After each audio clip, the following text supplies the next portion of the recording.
24 एप्रिलला साकीनाका पोलीस स्टेशनच्या अंमली विरोधी पथकाचे API वनवे, PSI परदेशी, आमचे स्टाफ पेरमोडे, पवार, करांडे यांना एक गोपनीय माहिती मिळाली की सेंजूड चौकाच्या जवळ साकीनाकामध्ये एक इसम हा अंमली पदार्थ विक्रीकरिता येणार आहे। यावरून सादिक शेख याला ताब्यात घेतलं, त्याची झडती घेतली असता त्याच्याकडे 53 ग्रॅम MD अंदाजे किंमत 10 लाख रुपये हा त्याच्याकडून जप्त करण्यात आला। पुढील तपासामध्ये चौकशी केली असता हा जो काही MD पदार्थ आहे हा कुठे बनवला जातो याचा शोध घेतला आणि आमच्या या पथकाने अथक परिश्रम करून मेहनत घेऊन 60 तासाच्या आत कामगाव वसई या ठिकाणी असलेला MK ग्रीन हा सिमेंट ब्लॉक बनवण्याचा कारखाना होता, या कारखान्यामधील एका शेडमध्ये छापा टाकला आणि या शेडमधून MD बनवण्याचा कारखाना उद्ध्वस्त केलेला आहे। या कारवाईमध्ये त्या ठिकाणी आम्हाला 4 किलोचा MD पदार्थ मिळालेला आहे।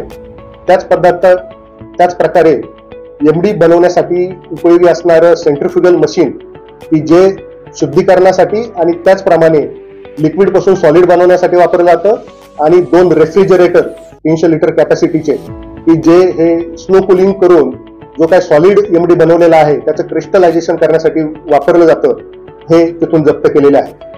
एकूण जी काही कारवाई आहे ही 4 किलो 53 ग्रॅम MD ची आहे आणि याची मार्केट व्हॅल्यू ही साधारणतः 8,04,62,000 इतकी आहे।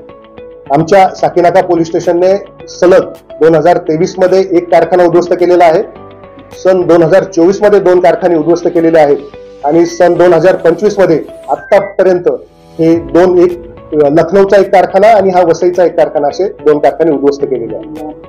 यामध्ये आतापर्यंत 3 आरोपी अटक करण्यात आलेले आहे। हे तिन्ही आरोपी हे सप्लाय चेन मधील आहेत। मुख्य आरोपीचा शोध चालू आहे, त्याच्यामध्ये तपास अजून चालू आहे।